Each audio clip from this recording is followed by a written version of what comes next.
৮ দিন হলো বৈকুণ্ঠপুর নাটমন্দিরে ডেরা বেঁধেছে এক সন্ন্যাসী। নাটমন্দিরে বছরভর সাধু সন্ন্যাসীর আসা যাওয়া লেগে থাকে। সাধুরা কেউ আসে একা, কেউ চেলাচামুণ্ডা সহ।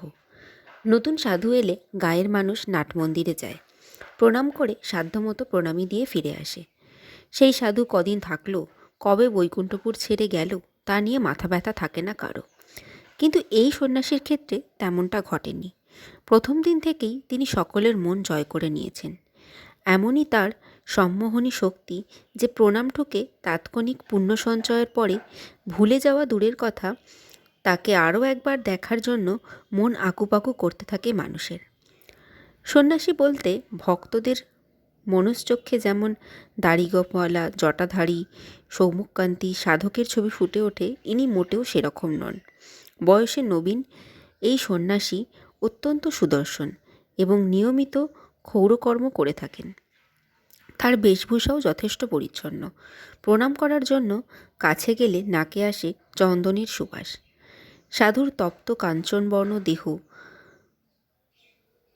আজানুলম্বিত বাহু, টিকলো নাক, প্রশস্ত ললাট দেখে প্রথম দিন থেকেই লোকজন বলাবলি করছে এই মহান সাধক আর কেউ নন, সাক্ষাৎ শ্রীচৈতন্য। সেবার ভগবান বড় অল্প সময়ের জন্য নদের নিমাই রূপে অবতীর্ণ হয়েছিলেন ধরাধামে। ভারতবর্ষের মানুষ সম্যকভাবে তার লীলা উপলব্ধি করার আগেই লীন হয়েছিলেন নীলাচলের নীলমাধবের শ্রীচরণে। পাপীতাপীদের উদ্ধার এবং সেই জন্মের অসম্পূর্ণ লীলা সম্পূর্ণ করার জন্যই তারই পুনর্জন্ম। হিমালয়ের দুর্গম গুহায় তিনটি দশক কঠোর সাধনার পরে চলে এসেছেন বৈকুণ্ঠপুরে। দেখে মনে হয় সাধুর বয়স ২৭-২৮।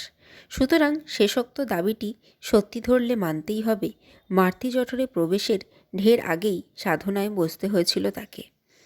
লোকমুখে সাধু বাবার মাহাত্ম্য ছড়িয়ে পড়ায় ভক্তের ঢল নামতে শুরু করেছে নাটমন্দিরে। শুধু বৈকুণ্ঠপুর নয়, আশপাশের গ্রাম থেকেও প্রতিদিন প্রচুর মানুষ আসছে সাধু বাবাকে দর্শন করতে, তার কথা শুনতে। অবস্থা এমনই দাঁড়িয়েছে যে বৈকুণ্ঠপুর রাজবাড়ির পক্ষ থেকে নাটমন্দিরে লাঠিয়াল মোতায়েন করতে হয়েছে ভিড় সামলানোর জন্য। নররূপী নারায়ণ অর্থাৎ আলোচ্য সাধু বাবা সম্পর্কে বিশদে বলার আগে দু একটি কথা জানিয়ে রাখা আবশ্যক। পরবর্তী সময়ে এই কাহিনীতে রাজা এবং রাজবাড়ির কথা একাধিকবার আসবে। তবে রাজা বাদশাহ, সেপাই শান্তি, মন্ত্রী উজিরের আমল এটি নয়। ভারতবর্ষের বুকে ইস্ট ইন্ডিয়া কোম্পানির শাসন অতীত হয়েছে প্রায় ৩ দশক আগে।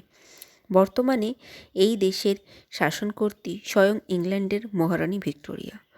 মহল্লা থেকে মহল্লায় জমিদাররাই তার প্রতিনিধি হিসাবে খাজনা আদায় এবং কিঞ্চিদিক প্রজাশাসনের দায়িত্ব সামলায়। কিন্তু বহু যুগ ধরে চলে আসা সাবেক অভ্যেস কি সহজে ত্যাগ করা যায়?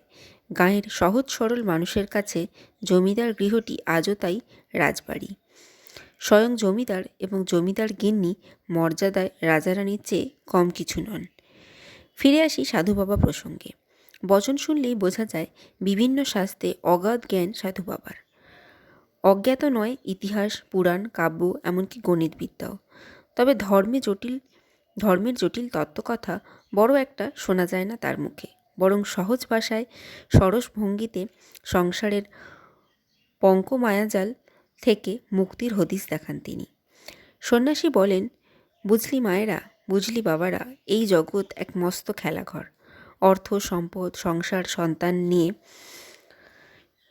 জগন্মাতা ভুলিয়ে রেখেছে সবাইকে।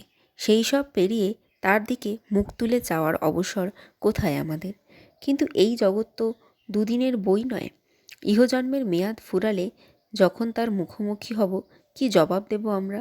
সামনে দাঁড় করিয়ে জগন্মাতা যখন গাল ফুলিয়ে প্রশ্ন করবে, অমন একটা আস্ত মানব জন্ম দিলাম, তা বাছা সারা জীবন ধরে আমার জন্য করলি কি? তখন কি বলবো আমরা? মাথা নত করে দাঁড়িয়ে নোক খোটা ছাড়া কি আর কিছু করার থাকবে আমাদের? তাই তো বলি, রোদ থাকতে খড় শুকিয়ে নে। এখন থেকেই প্রতিদিন একটু একটু করে পরলোকের পাথেয় সঞ্চয় কর, নইলে ফেরার সময় দেখবি সবটাই মস্ত ফাঁকি।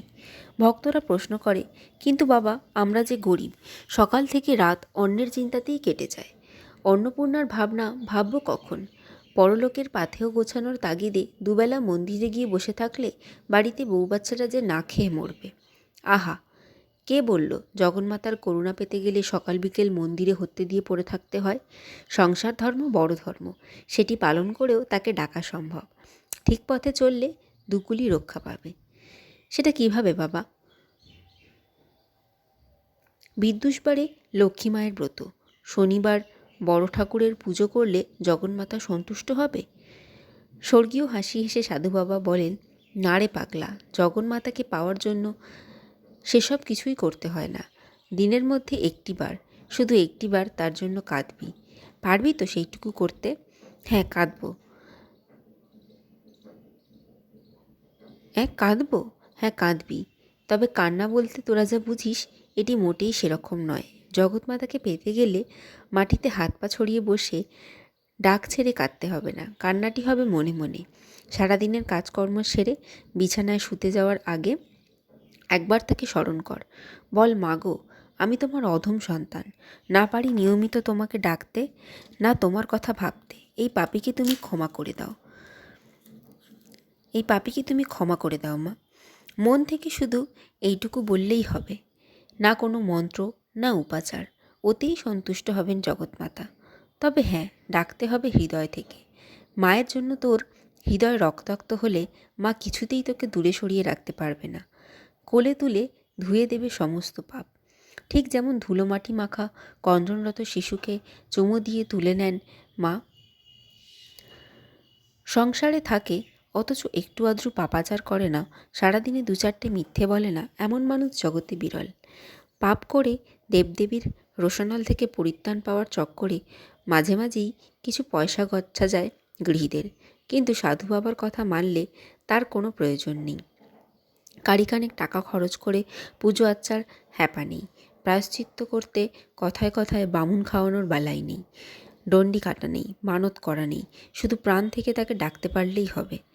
এমন ট্যাগবান্ধব উপদেশ আগে শোনেননি তারা। নিখরচায় মনের ক্ষতে শান্তির প্রলেপ দিতে অগণিত নারী পুরুষ তাই প্রতিদিন ছুটে আসে নাট মন্দিরে। সাধুর বচনামৃত পান করে নির্ভর মনে ঘরে ফেরে তারা। দিনে 2বার ভক্তদের দর্শন দেন সাধু বাবা। সকালে মূলত মহিলারাই আসে। জোয়ান মরদরা ঘুম থেকে উঠে বেরিয়ে পড়ে রোজগারের তাগিদে।